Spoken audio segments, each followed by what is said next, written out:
है कठिन मंजिले तस्लीम तो परवा क्या है, सर के बल धार पे तलवार की चलना सीखो, हो के पामाले हवादिस न तरक्की से रुको, दूब की तरह से दब के निकलना सीखो। दुनिया में कोई ऐसा कौम नहीं जहाँ असातिज़ा की अहमियत उजागर ना हो और उनकी इज़्ज़त नहीं की गई हो।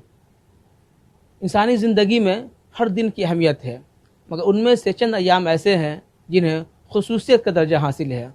उन्हीं में से एक है 5 सितंबर यानी यौम असातिज़ा। यौम असातिज़ा के ताल्लुक़ से हम बात करने के लिए मौजूद है माहिर तालीम, मारूफ अदीब और कॉलेज ऑफ कॉमर्स के सदर शोबा उर्दू जनाब प्रोफेसर सफदर इमाम कादरी साहब के पास। ये यौम असातिज़ा का जो दिन मनाया जाता है, ये क्यों मनाया जाता है? क्या इस दिन तलबा को असातिज़ा की अहमियत से वाकिफ़ कराने के लिए या फिर असातिज़ा को अपनी ज़िम्मेदारी का एहसास दिलाने के लिए?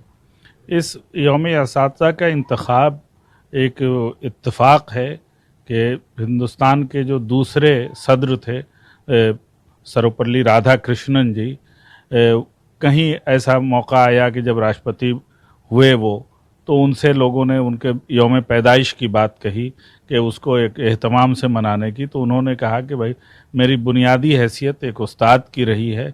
वो मद्रास यूनिवर्सिटी में उस्ताद थे फ़लसफ़े के, उसके बाद कलकत्ता यूनिवर्सिटी और BHU में वो वाइस चांसलर रह चुके थे और हमेशा अपनी ज़िंदगी में वो उस्तादाना हैसियत को वो मुक़द्दम मानते थे अपनी सियासी हैसियत की जगह पे। तो उन्होंने कहा कि अगर मेरा जन्मदिन ही मनाना है, मेरा बर्थडे ही मनाना है, तो क्यों नहीं आप इसे यौम असातिज़ा डिक्लेयर करें। और इसको और उसके बाद से ये सिलसिला शुरू हुआ कि हिंदुस्तान में यौम असातिज़ा 5 सितंबर को, जिस दिन सर्वपल्ली राधाकृष्णन जी की पैदाइश हुई थी, वो मनाया जाता है। नहीं, इस दिन को असातिज़ा के लिए या क्या यौम एहतसाब के दिन के हिसाब से बनाना चाहिए? देखिए, असातिज़ा की ज़िंदगी ऐसी होती है कि वो हर क्लासरूम में अपना अगर एहतसाब न करे, पिछले दिन उसने क्या किया और आज क्या कर रहा है, अगर एहतसाब न करे तो वो उस्ताद आगे नहीं बढ़ सकता है या उस उस्ताद से तालिब इल्म को फ़ायदा नहीं पहुंच सकता है। इसलिए यह तो अगर साल में एक दिन क्या उस्ताद, अच्छा उस्ताद तो रोज़ाना और हर पीरियड में अपना एहतसाब करता है, और अगर साल में एक दिन सेरेमोनियस हो और वो अपना एहतसाब करे कि पिछले साल उसने कितना अच्छा काम किया और उससे अच्छा करने के लिए उसके दिल में और कितनी तमन्ना बची हुई है और क्या क्या वो करना चाहता है, तो ये सबसे खुशी की बात होगी। मैं तो चाहूँगा कि अपने लिए कि इसे यौम एहतसाब हर साल अपने लिए मानूं। अच्छा सर, चंद जुमले में आपसे जानना चाहें कि एक मिसाली उस्ताद की खूबी क्या क्या होती है उनके अंदर? देखिए, उस्ताद के लिए एक तो जो कहते हैं कि मुदर्रिस है, वो दर्स देता है, मगर दर्स वो लेता भी है, कभी वो तालिब इल्म भी होता है। और फिर दर्स किस चीज़ का देता है, तो जब हम गौर करते हैं तो वो किताबों का दर्स देता है, असबाक का दर्स देता है। तो मेरे नुक्ते नज़र से किसी भी उस्ताद की ज़िंदगी का ये 3 काम है कि एक तो पढ़ना, पढ़ाना और लिखना। अगर उस्ताद साहब कलम होगा तो अपने शागिर्दों में भी तसनीफ़ व तालीफ़ की तरफ रग़बत पैदा करेगा। वो रटने वाली कौम नहीं पैदा करेगा, बल्कि सोचने वाली, गौर व फिक्र करने वाली कौम पैदा करेगा। तो मेरे लिए एक मिसाली उस्ताद का खाका मेरे जहन में यही उभरता है कि वो ख़ुद मुतालिया करता हो और ख़ुद बाज़ाब्तगी से पढ़ाता हो और फिर लिखता भी हो। मैंने भी अपनी ज़िंदगी में यही सबक अपने लिए रखा और इन तीनों कामों में तवाज़ुन लाने की कोशिश करता हूँ।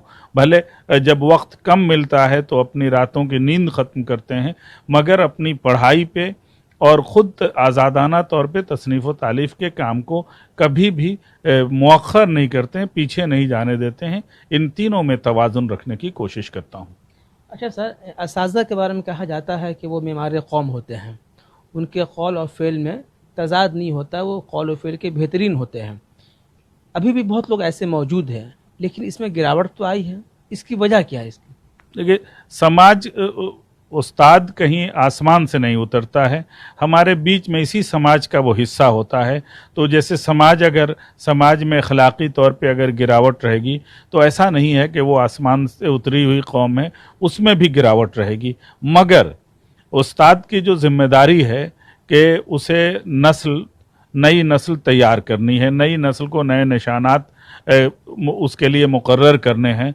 तो अगर असातिज़ा के कौल और फ़ेल में तज़ाद होगा, असातिज़ा अगर रहबरी का काम न अंजाम दे सकें, रोल मॉडल न बन सकें, तो वो अच्छे उस्ताद नहीं होंगे। अब के तलबा में और पहले के तलबा में बहुत फ़र्क है। फ़र्क इस मानों में है कि उस्ताद की इज़्ज़त और ताज़ीम और तकरीम के लिहाज से अब तलबा में वो बात नहीं है जो पहले में हुआ करती थी। इसकी क्या वजह समझ में आती है?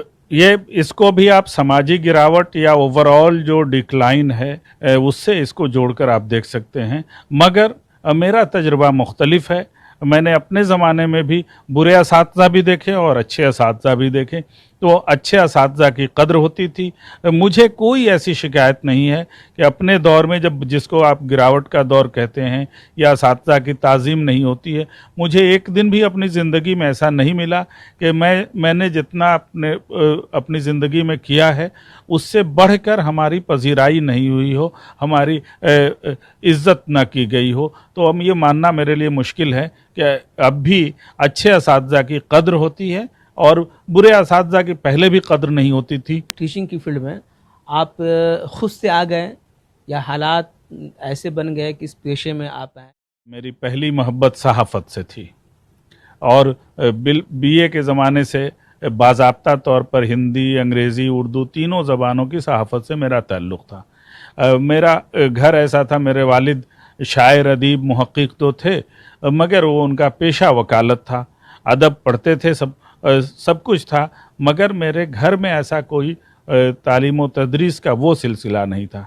मगर महज इत्तफ़ाक़ है कि मुझे ऐसे असातिज़ा मिले जिन्होंने घर पे भी जो दर्स दिया या स्कूल में।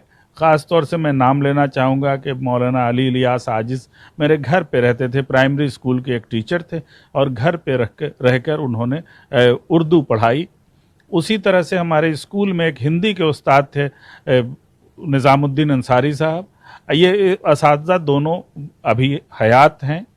इन दोनों ने, एक ने उर्दू और एक ने हिंदी, कुछ इस तरह से पढ़ाई कि अब भी मुझे लगता है कि यूनिवर्सिटी में हमने तालीम हासिल की, बड़े बड़े लोगों के बीच उठे बैठे, मगर इतनी गहराई से इल्म देने वाला जो होता है ट्रांजैक्शन ऑफ नॉलेज करने वाला हमने कभी कोई उस्ताद नहीं देखा।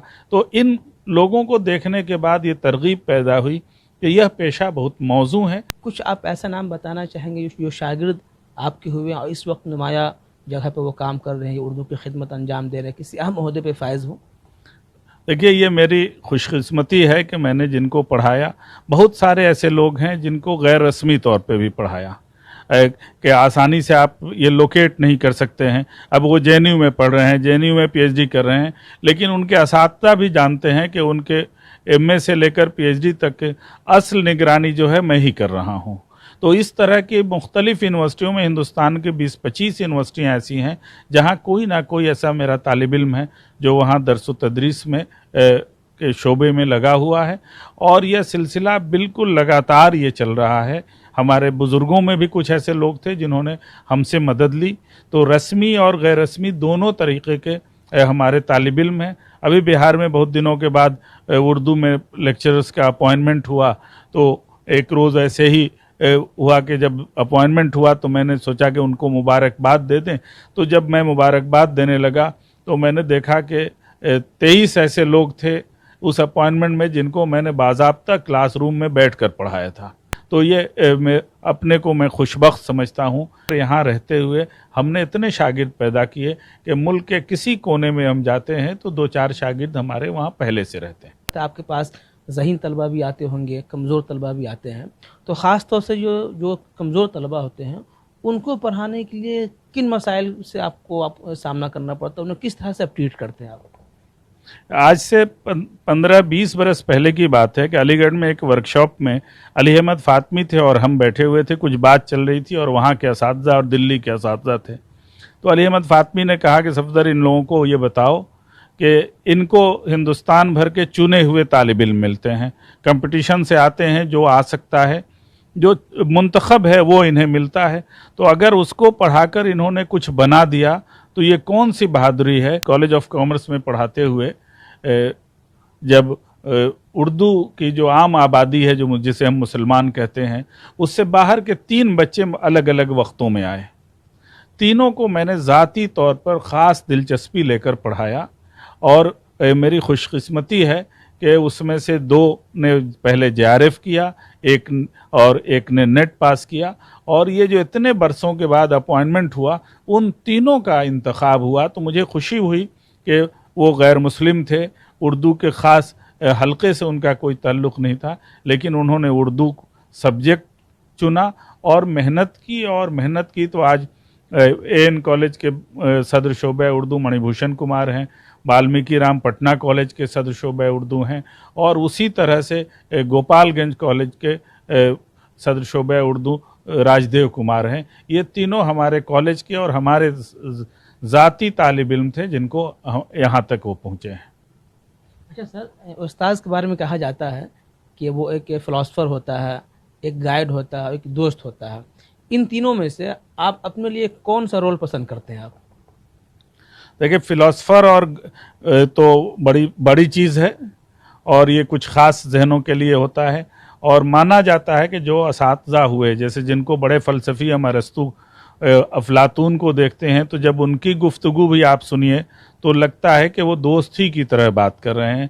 तो असातिज़ा का जो सबसे अच्छा रोल होता है वो गाइड और फ्रेंड के तौर पर होता है। ये दोनों रोल जो है, दोनों मिल के एक शख्सियत बनती है, और मैं इसी को प्रेफर करता हूँ कि दोस्ताना रिश्ता भी हो, और तहकुमाना रिश्ता उस्ताद का रिश्ता नहीं होता है, ना सरपरस्त का होता है। उस्ताद चूँकि सरपरस्त होता है तो वो हाकिम नहीं है। हम कम से कम इस रोल को नहायत नापसंद करते हैं। अगर आपको 1 हफ्ते के लिए बिहार का या मुल्क का वज़ीर तालीम बना दिया जाए, तो आप तालीम के मैदान में क्या तब्दीली करना चाहेंगे, क्या ऐसी तहरीक लाना चाहेंगे आप? सबसे पहले जो तालीम की जो पॉलिसियाँ बनी हुई हैं, उन पॉलिसियों में चोर दरवाजे बहुत हैं, और वो चोर दरवाजे वेस्टेड इंटरेस्ट के लोग वो कायम करते हैं।